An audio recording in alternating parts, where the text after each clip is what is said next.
So, the brand new Runewords are here. We're going to get a Druid Ultimate and a Barbarian Shout with the brand new Victimized Rogue. I actually, so far, guys, this is what I think is the next best build in the entire game. And this is the brand new updated Victimized Cold Rogue. So I told you guys we're going to make a cold version.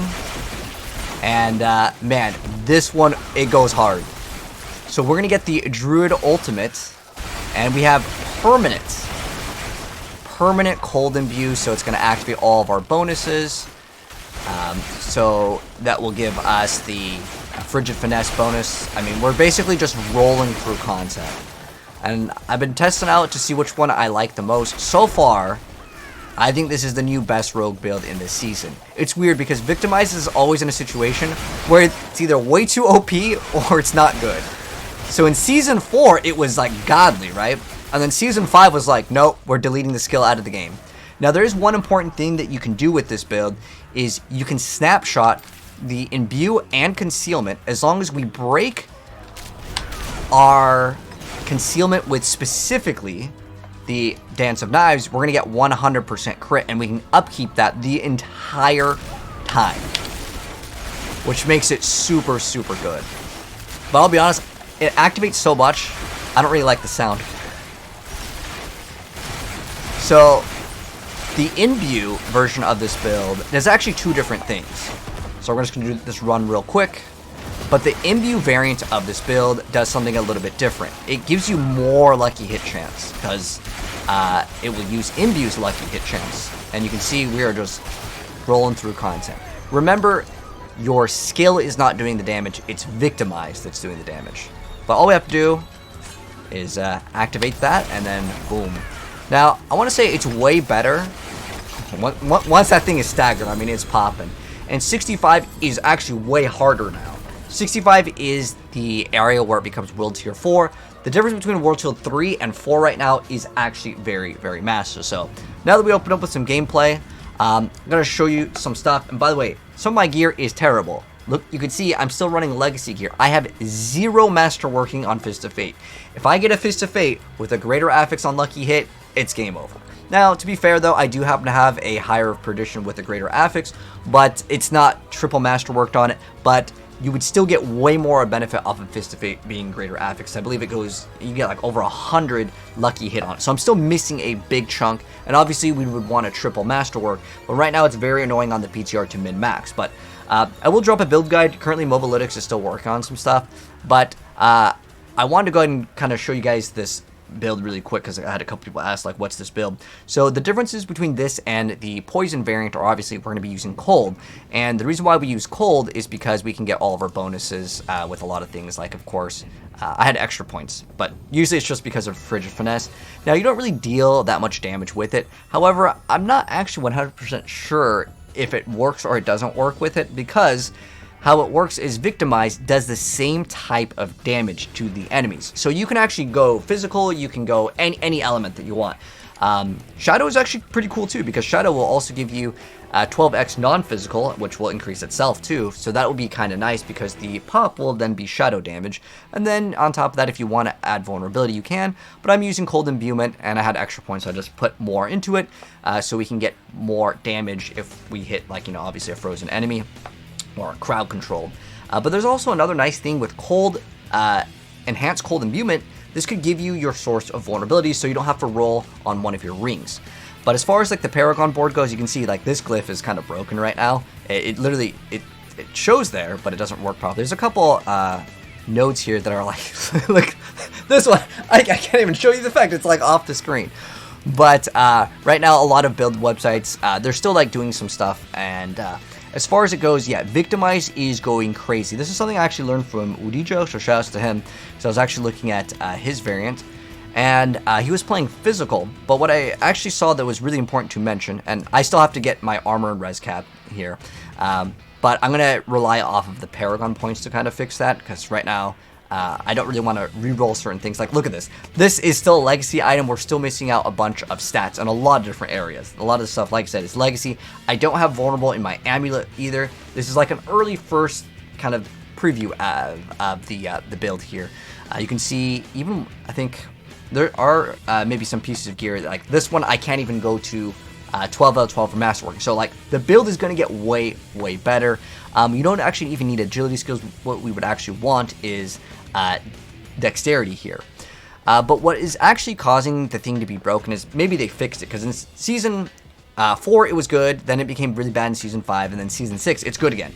So it's really this is what I learned from Moody, that is something that may actually be changed. So I would currently say, if I was to say what's the best build in the game for Rogue, I would say this is the new best build, but this is where it could get nerfed. So you can see how much we actually have, but if there's any multipliers on vulnerable, this is where it's going way higher, like, than it's maybe supposed to. But even if we still remove, let's say, like 600 of this like damage here, I still think it's going to be way better. Like I was trying just a regular cold where we would actually slam points in the Dance of Knives, and this one just seemed to be a lot better. But as far as like other things that have changed here that you would normally play on, let's say, Heartseeker, Harlequin really helps out with armor. Like this thing literally gives us almost 600 armor, which is like crazy because we only need 1,000 now. But as far as the newer helm goes, there's one thing I do gotta note, just in case you want to play this in a group. If you guys have multiple people using this, there will be times where one person kind of sucks up all the damage. So ideally, if you are playing in a group, you don't all run this item. It really isn't that bad, because how it works is this is the brand new Mythic Unique, and how it works is whoever is killing more enemies, the person is going to gain the favor of Lilith, which is this new little mod over here. The damage is empowered by Lilith. This is what's giving us some extra damage. It's a pretty good amount too. So this essentially is giving us a lot more damage as well. And on top of that, it gives us lucky hit and it gives us crit. Now, another thing I need to mention with this build, like I was talking about with Concealment, so how it works currently, this is all something that could be nerfed here. If you break the skill with Concealment, so whatever skill is the skill that you basically activate after Concealment. Now, there are some skills that won't break Concealment, like if you use Cold Imbue, it's fine. But there are other skills that if it does any damage, it will break Concealment, and you get guaranteed critical strikes and makes enemies vulnerable. So you have actually two sources of like infinite vulnerability here, which is really nice. So you will always have vulnerability. Now there's another option over here where you get to have extra dodge and increased movement speed bonus, but I think the thing that everyone's going to be wanting is the guaranteed critical strike.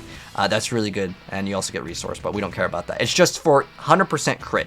So you can actually get no crit in your build, which is actually pretty big, because there are certain items that will be very cheap, like maybe rings, or maybe a Fist of Fate that has like 0.1 crit strike chance. This is where the build would be a little bit better.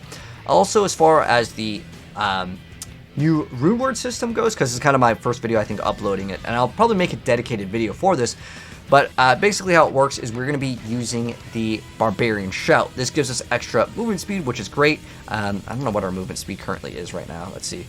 Because it's actually very important for the build. We actually already have 200, so it doesn't really matter for that. It does give us increased damage as well. It's the enhanced war cry. Does it even tell you what it does? Okay, it does say movement speed and damage. We actually have so much, I guess. At this point, I have a GA materials, but you do want maximum movement speed, because how it works with the skill, and this is important, otherwise the skill will drop off, and then you're going to be like, what the heck, the skill sucks.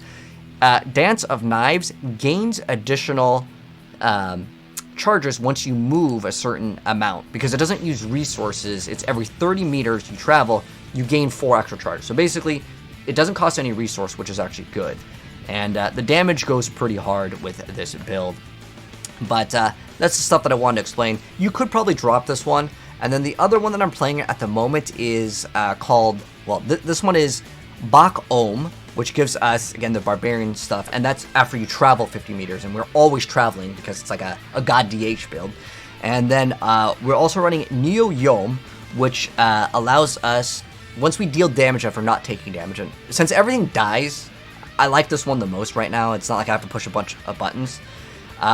We are doing Druid's Petrify, so we get extra crit, and that's good, and it stuns them all. And then I was also going to be running, this is like kind of optional here, if you want to, there is higher multipliers on, if we didn't run Intercalm and instead we ran Retribution.